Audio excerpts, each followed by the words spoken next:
ದೇವಲ ಗಾಣಗಾಪುರ ರಸ್ತೆ ಬದಿ ಚರಂಡಿಯ ಮೇಲೆ ವ್ಯಾಪಾರ ನಡೆಸುತ್ತಿದ್ದ ಅಂಗಡಿಗಳ ತೆರವು ಪಂಚಾಯತ್ ನೋಟಿಸ್ಗೆ ಪ್ರಭಾವ. ಕಲಬುರಗಿ ಜಿಲ್ಲೆ ಅಫಜಲ್ಪುರ ತಾಲೂಕಿನ ಪ್ರಸಿದ್ಧ ಪುಣ್ಯಕ್ಷೇತ್ರ ದೇವಲ ಗಾಣಗಾಪುರದಲ್ಲಿ ರಸ್ತೆ ಬದಿ ಚರಂಡಿಯ ಮೇಲೆ ಅನಧಿಕೃತವಾಗಿ ವ್ಯಾಪಾರ ನಡೆಸುತ್ತಿದ್ದ ಅಂಗಡಿಗಳನ್ನು ತೆರವುಗೊಳಿಸಲಾಗಿದೆ.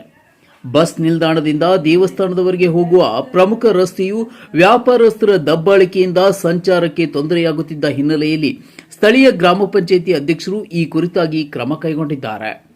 ಗ್ರಾಮ ಪಂಚಾಯಿತಿ ಅಧ್ಯಕ್ಷರು ನೀಡಿದ ನೋಟಿಸ್ನಂತೆ ಚರಂಡಿಯ ಮೇಲೆ ತಮ್ಮ ಅಂಗಡಿಗಳನ್ನು ಸ್ಥಾಪಿಸಿಕೊಂಡಿದ್ದ ವ್ಯಾಪಾರಿಗಳು ಸ್ಥಳವನ್ನು ತೆರವುಗೊಳಿಸಬೇಕೆಂದು ಸೂಚನೆ ನೀಡಲಾಗಿತ್ತು. ಈ ನೋಟಿಸ್ಗೆ ಅನುಗುಣವಾಗಿ ವ್ಯಾಪಾರಸ್ಥರು ತಮ್ಮ ಅಂಗಡಿಗಳ ಸಾಮಾನುಗಳನ್ನು ಸ್ವಯಂ ಪ್ರೇರಣೆಯಿಂದ ತೆರವುಗೊಳಿಸಿದ್ದಾರೆ. ಅಂಗಡಿ ಮುಂಗಟ್ಟುಗಳು ರಸ್ತೆಯ ಕಿರಿದಾಗುವುದಕ್ಕೆ ಕಾರಣವಾಗುತ್ತಿದ್ದು ಭಕ್ತರು ಹಾಗೂ ಸಾರ್ವಜನಿಕರಿಗೆ ದೈನಂದಿನ ಸಂಚಾರದಲ್ಲಿ ತೊಂದರೆ ಉಂಟಾಗುತ್ತಿತ್ತು.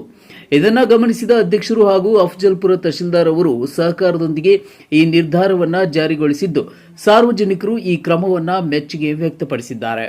ಗ್ರಾಮದ ಅಭಿವೃದ್ಧಿ ಹಾಗೂ ಶಿಸ್ತಿನ ವಾತಾವರಣದ ರಚನೆಗಾಗಿ ಈ ರೀತಿಯ ಕ್ರಮಗಳು ಅಗತ್ಯವಾಗಿದ್ದು ಇಂದಿನ ಈ ಸ್ವಯಂ ಪ್ರೇರಿತ ತೆರವು ಗ್ರಾಮದ ಇತರ ವ್ಯಾಪಾರಸ್ಥರಿಗೆ ಉತ್ತಮ ಮಾದರಿಯಾಗಿದೆ.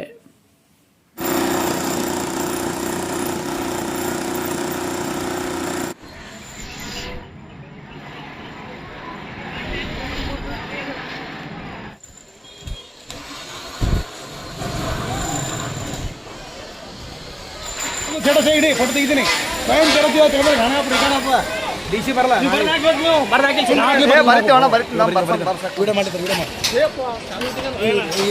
ಹಾಕ್ತಾರೆ ಅಡ್ಮಿಷನ್ ಸ್ವಯಂ ಪ್ರೀತಿ ಇನ್ನೂ ಬರಲ್ಲ. ಇಲ್ಲ ಪಕ್ಕ ಇದು ಬರೋದು ಮಾಡ್ರಿ. ಇದು